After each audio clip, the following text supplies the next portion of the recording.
ETF에 대해서는 이제 많이 익숙해졌고 네. ETF가 뭔지 그리고 어떻게 투자를 해야 되는지도 많이 배웠는데 네. ETF의 미래는 다 봤는데 과거를 안 보고요. 그렇죠. ETF 역사에 대해서. 근데 ETF 지금 나이로 따지면 몇 살 정도 된 거가 이제 한 30 안팎 뭐 이렇게 된 거 아닌가요? 네, 최초의 ETF가 93년도 미국 기준으로 93년도에 나왔거든요. 1993년도 네. 미국에서 예. 어디에서 처음 만들어진 거지 이게? 스테이트 스트리트 글로벌 어드바이저리라는 회사가 있어요. 아 이름도 어렵네. 줄여서 SSGA라고 부르거든요. 어. 스테이트 스트리트라고. 그래도 어려운데. 네, 그렇죠. 이런 되게 네. 큰 운용사, 글로벌리 거의 제일 크다고 해도 과언이 아닐 정도의 운용사에서 이제 S&P 500을 추정하는 ETF를 처음 만들었다라고 네. 보시면 되고, 다 아실 거예요. 그 SPDR, S&P 500 ETF 줄여서 네. 그 티커는 스파이. ETF도 뭐 네. 전구는 에디슨 형님이 만드신 것처럼 네. ETF를 최초로 만든 사람이 이렇게 딱 뭐 못이 박혀 있어요? 있어요. 최초로 만든 사람이. 어. 네이선 모스트라는 네. 사람이 있는데, 이분이 아멕스, 그러니까 미국 증권거래소라는 거래소가 있어요. 네, 그러니까 네. 뉴욕 증권거래소는 아니고 그 옆에 음. 이제 주로 장외 주식 거래하던 그 거래소가 있는데 거기 직원이었거든요. 아, 근데 이제 거래소 직원이다 보니까 네. 거래량을 늘리는 거에 대한 고민이 있는 거죠. 위에서 쪼은 거죠. 보통 이게 자발적으로 일어나는 혁신도 있고 네. 위에서 쪼아서 어쩔 수 없이 나오는 혁신도 있는데, 아마 제 생각은 이게 쪼임을 당하지 않았을까 하는 생각이 좀 들어요. 그래서 거래소 직원이었구나. 네, 거래량을 어떻게 늘리지? 네. 하다가 그때 유행했던 그 뮤추얼 펀드에 음. 한번 같이 올라타자, 그 편승해보자. 음. 그래서 뮤추얼 펀드를 상장시켜 볼까? 그러면 거래가 많이 되지 않을까라는 생각을 한 거죠. 이 아이디어를 떠올린 거죠, 이 사람이.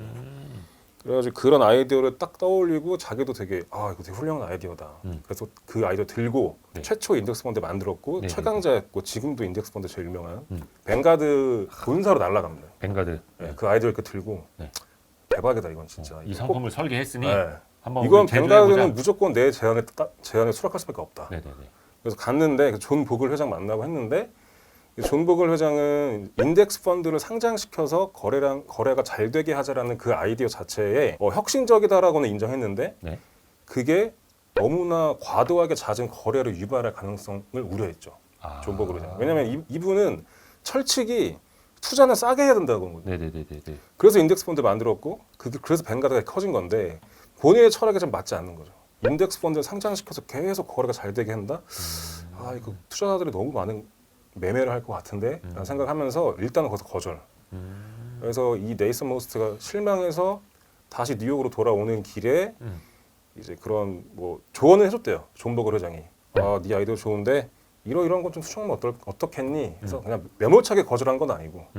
그래서 네이선 모스트가 그거를 반영해서 뉴욕으로 가자마자 이제 스테이트 스트리트 글로벌 어드바이저를 가는 거죠. 그래서 스파이를 만드는 거예요. 그러니까 뱅가드에서는 한번 거절 당하고 저자상했죠.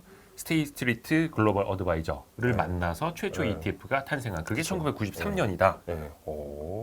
이게 그 ETF 관련된 또 의미 있는 M&A가 당시에 있었다면서요? 네, 의미 있는 M&A가 2009년에 있었죠. 2009년? 네. 글로벌 금융위기 직후에? 네, 직후에. 오. 그러니까 ETF 시장에서 메가톤급의 변화를 몰고 온 딜, M&A 딜이라고도 부르고요. 네. 전체 금융산업 역사 내에서도 네. 거의 최고의 딜이라고 지금까지 평가받는, 파이낸셜 타임즈 같은 경우는 이 딜을 또 딜 오브 더 데케이즈라고 해서 수십 년에 한 번 나올까 말까 하는 딜이라고 평가를 했었어요. 뭐였길래? 그게 이제 뭐냐면 저희가 계속 알고 있는 너무나 잘 알고 있는 아이쉐어스. 아이쉐어스가 블랙록 네, 거잖아요. 예. 근데 이게 블랙록이 자체적으로 만든 게 아니라 사온 거예요? 예, 사온 거예요. 그러니까 어디서 사왔냐면 네. 바클레이즈에서 사온 거예요. 바클레이즈 은행에서 사왔는데 네. 바클레이즈 은행에 있던 그 자산운용 부문을 네네네네. 바클레이즈 글로벌 인베스터스라고 불렀거든요. 네네네. 그 부문만 떼서 사온 거죠. 근데 그 사업 부문 안에 ETF 부서가 있었던 거예요. 그게 아이쉐어스예요. 그 지금으로 보면 이제 거의 황금알을 바클레이즈가 판 거잖아요. 그렇죠. 왜? 그래서 지금 그걸 두고 네. 그러니까 오늘날 생각할 때는 네네. 바클레이즈가 제정신인가라고 네. 생각할 수도 있겠지만, 그 연도가 보면 2009년도잖아요. 아까 말씀하셨을 때 금융위기 바로 직후잖아요. 그러니까 금융위기 때문에 바클레이즈 은행 역시도 힘들었던 때였던 거죠. 그때 또 그 상업은행과 투자은행 부문을 이제 분리하라라는 그쵸. 것도 월가에서는 화두였고. 네. 그래서 영국 금융당국에서도 바클레이즈 은행한테 자본 건전성 확보해라. 또 자본금 이만큼 맞춰놔. 영국에서 라고 한 거죠. 근데 바클레이즈 입장에서는 안 좋은 부문을 매각하고 싶었으나 그걸 누가 사겠어요.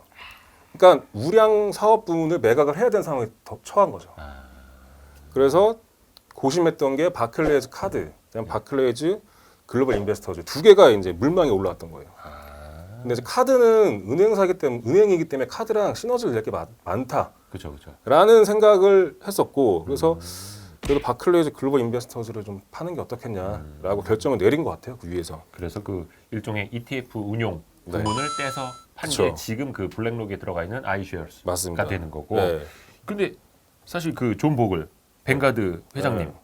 원래 이거를 어디냐 네이선한테 네. 92년에 제안을 받았었는데 근데 지금도 어떻게 보면은 뱅가드가 ETF를 좀 꽤 하고 있잖아요. 엄청 잘하고 있죠. 예. 글로벌 2위. 블랙록이 1위. 블랙락 아이셔스가 1위, 2위. 뱅가드, 그다음에 스테이 스트리트 3위. 예, 원래는 이렇게 있었는데 이렇게 다 밑에서 올라간 거죠. 어떻게 따라잡은 거야? 그러면 뱅가드는 또 어떻게 올라가? 뱅가드 같은 경우는 결국에는 이제 처음 제안을 받은 8년 뒤에 네. 야 ETF가 되네. 네. 야 이게 되는구나. 우리가 그때 거절했지만 네. 지금은 우리가 이 커지는 판에 빠질 수 없지 하고 들어간 거죠. 들어가서 이제 ETF를 냈고요. 첫 번째로 낸 게 뱅가드 토탈 스탁 마켓 ETF라는 게 있어요. 그래서 이 ETF를 출시를 했는 게 2001년도. 네. 근데 당연히 지수형 얘기였네요. 예. 예. 당연히 인덱스 펀드 형태였죠. 그러니까 당연히 지수형. 그래서 이걸 상장을 시켰는데 ETF 상장시켰는데 뱅가드 같은 경우는 펀드 시장에서도 저보수 정책을 펼쳤기 때문에 ETF 시장에 와서도 똑같이 야 우린 무조건 제일 싼 거로 간다. 투자자들이 제일 싸게 투자할 수 있게 ETF도 만들어라. 거의 뭐 이마트네요. 그쵸. 거의 뭐 도매상급이죠 거의. 운용사의 이마트. 네. 그래서 이제 ETF 출시를 해서 계속적으로 저보수 ETF를 내는 거예요. 그래서 뱅가드 효과라고 해서 뱅가드가 들어오면 싸진다라는 효과가 이제 뱅가드 효과인데 일례로 지금 최초의 ETF 93년도에 나왔던 스파이 S&P 500 네. 추정하는 ETF죠. 네. 그거를 스테이 스트리트가 독점하고 있었죠. 시장을. 그러다가 2000년도 들어서서 아이쉐어스도 들어오고 뱅가드도 들어와요. 똑같이 S&P 500을 추정하는 ETF를 출시를 하죠. 근데 더 싸게. 그러다 보니까 이 그래프를 보시면 아시겠지만 2000년도에 이 IVV 이게 이제 아이쉐어스의 S&P 500 ETF의 티커고요. 네. VO가 뱅가드의 S&P 500 ETF의 티커예요. 네. 그러니까 출시 시점에서부터 기존 스테이 스트리트의 스파이의 AUM 비중, 그러니까 설정액이 계속 내려가는 거예요. 돈이 옮겨가는 거예요. 다른 이 IVV랑 VO 쪽으로 보수가 싸니까. 그래서 이런 것들이 명확하게 지면서 이제 많은 ETF 운용사들이 보수가 시다, 저보수가 시다라는 생각을 많이 했죠. 그게 이제 소비자 입장에서 보면은 제조사들이 이제 가격 경쟁을 맞아요. 벌이면서 소비자에게는 혜택이 있는 거고 예. 또 마켓 전반적으로 보면은 그럼으로 인해서 시장이 커지는 효과가 네. 나타나는 거잖아요. 시장이 커지고 커지는 시장에서 유의미한 마켓 쉐어를 가져올 수 있다. 저보수 정책을 취하면. 그래서 투자자도 좋고 저보수 정책을 펼쳐서 수혜를 본 운용사도 좋고 뭐 이런 시나리오죠. 그래서 이미 미국에서는 2000년대, 2010년대 이때 다 계속적인 저보수 경쟁이 쭉 이어졌던 거죠. 왜냐하면 이게 되게 이런 게 나올 수밖에 없는 이유가 뭐냐면 네. 이때까지만 해도 ETF 1.0 시대다 보니까 네. 기초 지수를 그냥 맹목적으로 추정하는 ETF가 대세였어요. 네. 근데 그러니까 운용상의 차이점이 없는 거예요. 뭐 스테이 스트리트든 뱅가드든 아이쉐어스든 S&P 500 ETF는 똑같아요. 그렇죠. 어차피 뭐 네. 추정하는 지수가 똑같으니까. 예. 그러니까 차이는 보수에서만 나는 거예요. 그래서 보수가 싼 대로 돈이 몰리는 거예요. 그러니까 똑같은 기종의 버스를 타고 똑같은 목적지로 똑같이 이제 가는데 버스 요금이 운임이 어디가 싸느냐. 맞아요. 그래서 이 저보수 정책이 거의 이 ETF 1.0 시대를 관통하는 전략이 돼요. 서로 보수 얘기 잘 안 하고 투자자들은 어느 ETF가 싼지 계속 확인하면서 돈을 왔다 갔다 하는 거고. 그래서 미국에서는 이런 저보수 경쟁이 되게 네. 골칫거리였죠. 왜냐하면 작은 운용사들은 보수 적게 가져가면 생존하기가 어려워요. 큰 운용사들이야 어차피 우리는 규모의 AUM도 경제. 크고 규모의 경제가 있기 때문에 보수 적게 받아도 우리는 먹고 살 수가 있지만 작은 운용사들은 그게 안 돼요. ETF 하나 두 개 있는 데들은 보수 적게 가져가면 월급을 못 줘요. 네. 렌트비도 못 내고 어. 블룸버그 3개 있는 거 2개로 줄여야 되고 뭐 이래야 되잖아요. 그러니까 단말기, 되게 단말기. 양극화되는 거죠. 어허. 그리고 ETF란 상품 자체도 양극성이 있어요. AUM이 크고 거래량이 많은 ETF만 돈이 몰려요. AUM이라는 운용 총 자산. 예, 자산. 그래서 이렇게 양극화되니까 이 엄청난 ETF 시장이 그 상위 몇 개 운용사에 의해서 과점되는 현상이 나타나는 거죠. 아, 새롭게 신생 ETF 운용사들, 뭐 새로운 아이디어 갖고 있는 번뜩이는 아이디어가 있는 ETF 신생 운용사들은 뭐 데뷔하는 순간 다 뭐 거의 망하는 거죠. 돈이 안 들어오니까 일로. 그게 지금의 어떤 ETF 운용사들의 판세. 지금도 모습인가요? 여전히 이어지고 있는 상황이에요. 미국은 보수 경쟁이 어느 정도까지 갔냐면 네. 마이너스 보수가 나왔어요. ETF에. 네? 마이너스 보수. 그럼 뭐요? 그 사면 돈 줘요? 돈 줘요. 새로 생겨난 솔트 파이낸셜이라는 운용사가 있는데 네. 얘네가 ETF를 출시하면서 마이너스 5BP 운용보수가 마이너스 5BP예요. 아니 그러면 그 운용사는 뭘로 네. 먹고 살아요? 그래서 그 운용사는 뭘 먹고 사냐면 네. 일단 이 마이너스 5BP라고 하면 내가 투자하면 내가 투자자들이 보수를 내는 게 아니라 리베이트를 받는 거잖아요. 0.05%포인트 뭘 준다는 거잖아요. 돈 받는 거죠. 네. 캐시백. 네. 그래서 이게 영원히 그런 건 아니에요. 한시적이에요. 그러니까 네. AUM이 1000억 달성될 때까지 아, 혹은 1년까지 모을 때까지. 예. 아, 한정 기간 터질 한정? 때까지. 약간 이벤트성. 네, 이벤트성이죠. 근데 그거라도 이게 이례적인 역사적으로 유례가 없던 거니까. 그래서 이거 이렇게 하면 돈을 어떻게 버냐? 해치 펀드들이나 뭐 다양한 기관들이 주식을 빌려가요 ETF에. 아, 그렇죠. 네. 대여해 주는 걸로도 네. 또 이제 수익을 내고. 네. 그리고 ETF가 주식을 대여해주고 받는 수수료가 대차 수수료인데 네, 네, 네.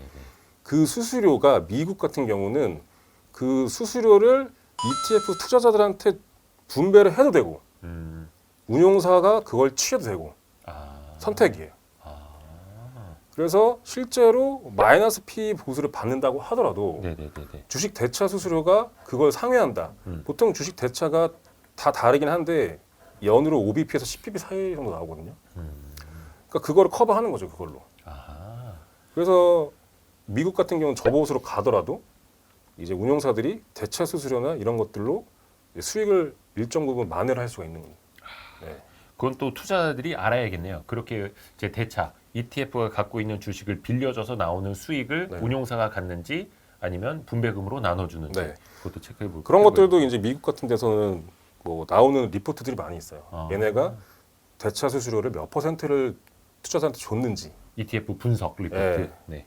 그래서 뭐 뱅가드는 90% 줬는데 iShares는 50%밖에 안 줬네? 막 이런 것도 나오고요. 뭐 이런 것들이 있어요. 그래서 저보다 경쟁 이면에는 이런 것들이 있었던 거죠. 근데 아하. 한국에는 이제 이런 것들이 지금 일어나고 있어요. 저보수 경쟁이. 아, 예. 사실 뭐 운용업계도 어떻게 이제 제조업에 빗대 보면은 네. 상품 가격 가지고 이제 고민을 하는 건 이제 마찬가지일 텐데 이제 그걸 넘어서야 되잖아요. 어떤 방법을 찾은 거예요? 그래서 운용사들은. 나오지 않았던 상품, 음. 좋은 아이디어, 좋은 투자 스토리가 있는 신규 ETF를 먼저 시장에 내놓는 거.